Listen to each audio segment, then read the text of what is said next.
Breaking news today. Please subscribe and then check notification box to get all breaking news alerts. You cannot put a monetary value on human life. To do so would be one of the most dehumanizing acts one might consider. On the other hand, there is nothing wrong with an honest evaluation of the costs of various options for caring for or otherwise dealing with people on whom the government will need to expend resources. In particular, what is to be said for the costs of dealing with illegal aliens? To begin with, if an effective job is done in allowing only legal migrants to enter the country, most of the issue goes away. But what of those who manage to arrive in the U.S. in violation of its immigration laws? It shouldn't come as much surprise that it's cheaper to deport illegal migrants than it is to grant them amnesty and pay the inevitable welfare costs. In fact, it is 6 times cheaper to deport them.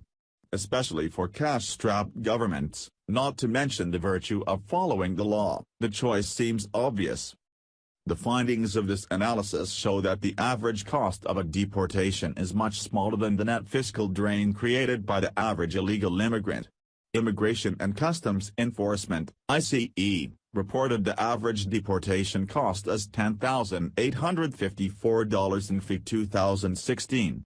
In FY 2012, ICE removed 71% more aliens with a similar budget, creating an average inflation-adjusted cost of $5,915. This compares to an average lifetime net fiscal drain, taxes paid minus services used, of $65,292 for each illegal immigrant, excluding their descendants. This net figure is based on fiscal estimates of immigrants by education level from the National Academies of Sciences, Engineering, and Medicine, NAS.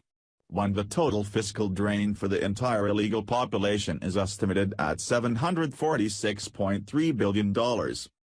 That is an enormous amount of money.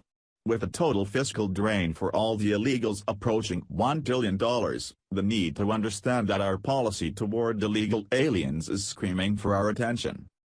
The document from which these statistics are drawn is voluminous, and is the result of thorough research. It also correctly points out that there are human costs here that cannot be quantified just as so many monetary units. Nevertheless, despite what the left would have us believe, the ability of the central government as well as the states and cities to sustain the support of illegals is not without limits. Waiting around for those limits to test themselves is utterly irresponsible. Unfortunately, with the current compulsion on the part of some jurisdictions to maximize the number of illegals within their boundaries, that's probably what will happen. Source: Center for Immigration Studies.